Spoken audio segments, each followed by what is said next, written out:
the run.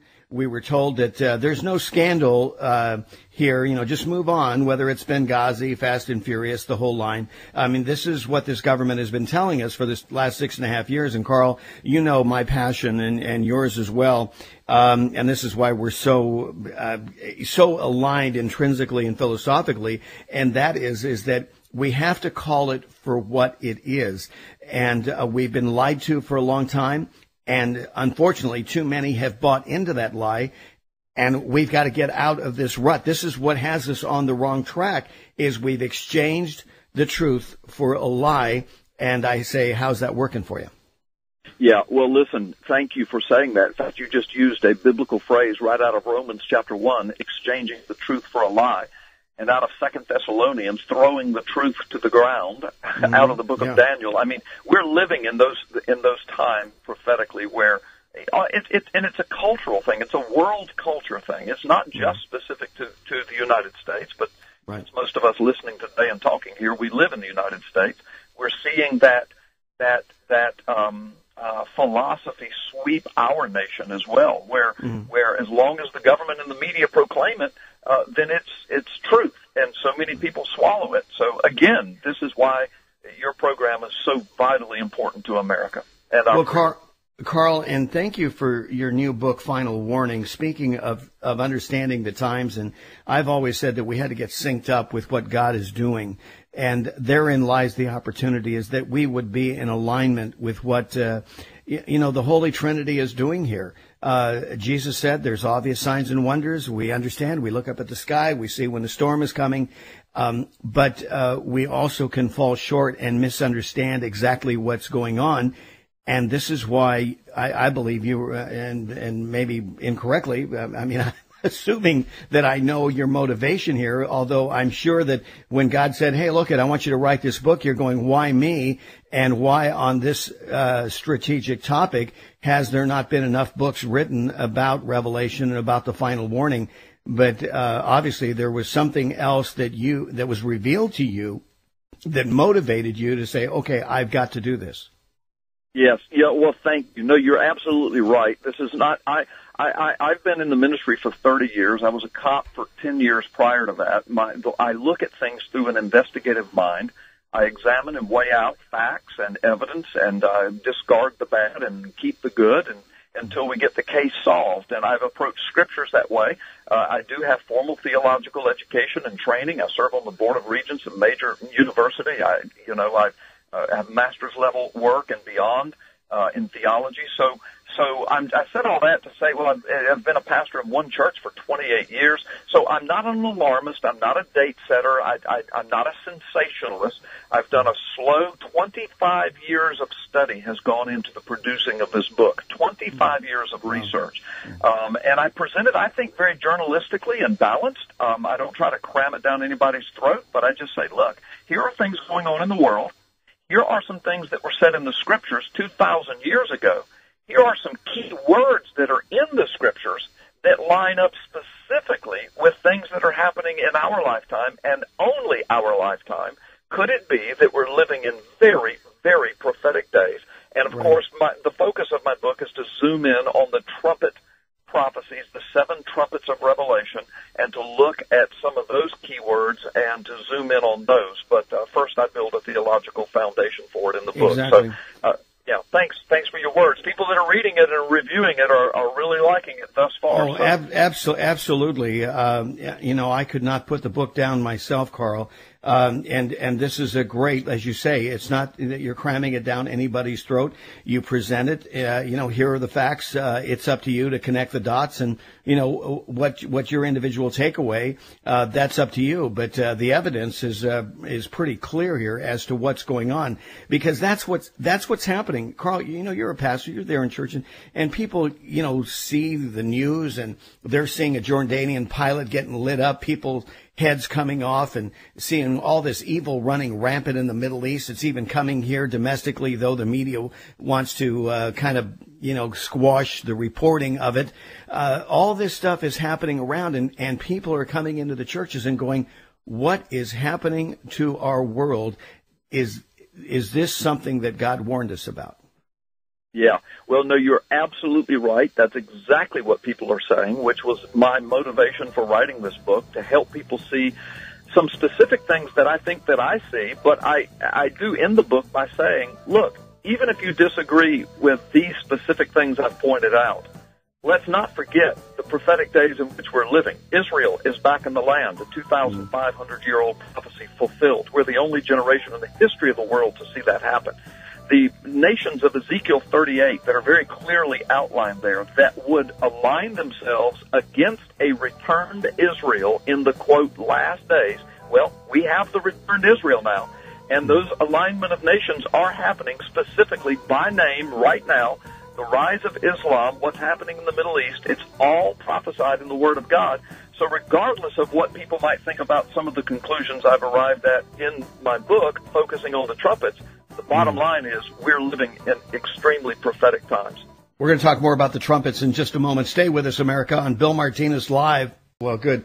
Final warning. We're talking about Carl's latest book. For those of you that are questioning global events and going, okay, what does this have to do? What is the Bible saying about this? In this book, Carl particularly focuses in on understanding the trumpet days of Revelation. Break that down for our audience. We're going to have to go through this fairly quick, Carl, because we got about, maybe about 7 minutes or so. Yeah. Okay. Well, I appreciate it. Well, listen, there are quite a few eschatological schematics and ways of interpreting end times and Revelation in the book of Daniel. And I know that some people are very heated and very stalwart in their stance. And what I try to do is just to say, look, folks, there's some scriptures here that are astoundingly connected to actually recorded historical events. My book is filled with resources that are just impeccable, scientific resources, journalistic resources, mainstream media resources, language department, language study resources, experts out of the Middle East, making these word connections and these historical event connections to things that are in prophecy. So I focus in on the trumpet visions and give some meaning to them and show people that, look, here's the information. This is either the biggest collection of massive coincidences in the world, or we are living in a time when prophecy is being unfolded right before our eyes. I leave it up to the reader to make that final judgment, but I present not only the information, but the biblical facts, the contextual commentary facts, as well as the resourced historical facts, and people can look at them. So it's a sweeping overview of where we might be in biblical history right now and in prophetic history. And Carl, let me frame this, because you mentioned some people can be rather dogmatic about prophecy. The Bible is good to warn us that we know in part and we prophesy in part, because it's like, even with your book, it's a snapshot of the events of past.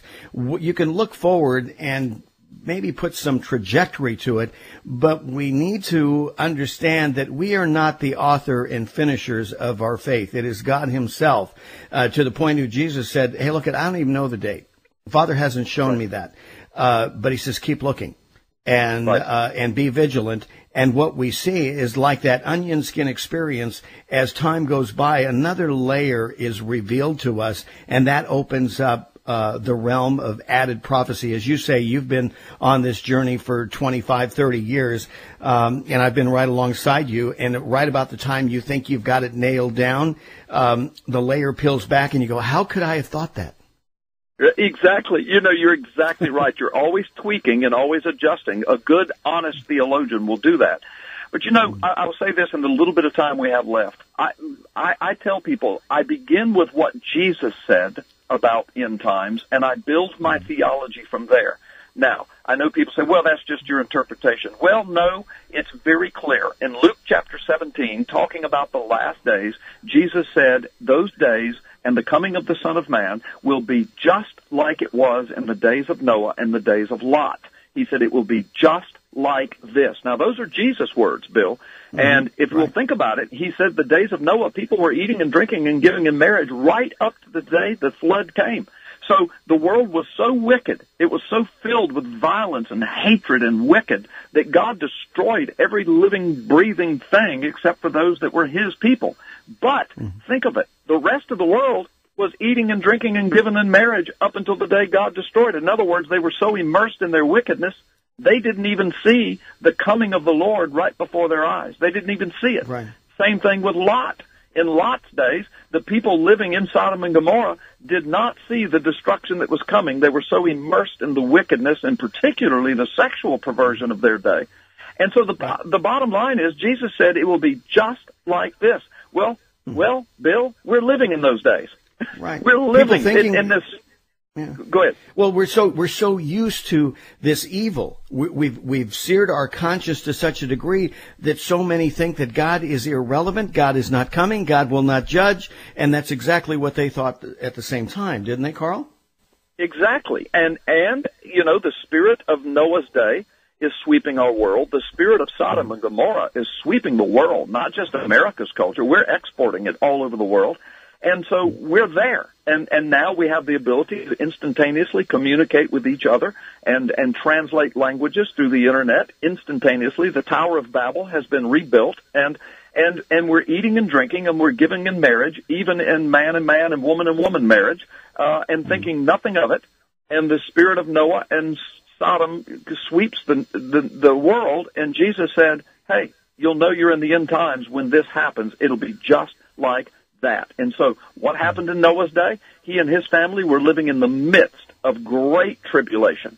But God raptured them out before he poured out his wrath. He took them up and above his wrath, the flood, in the ark. The same thing in Lot's days. They were living in the midst of wickedness and great tribulation, yet before God poured out hailfire, brimstone, and destroyed it all, he sent his angels to take them out.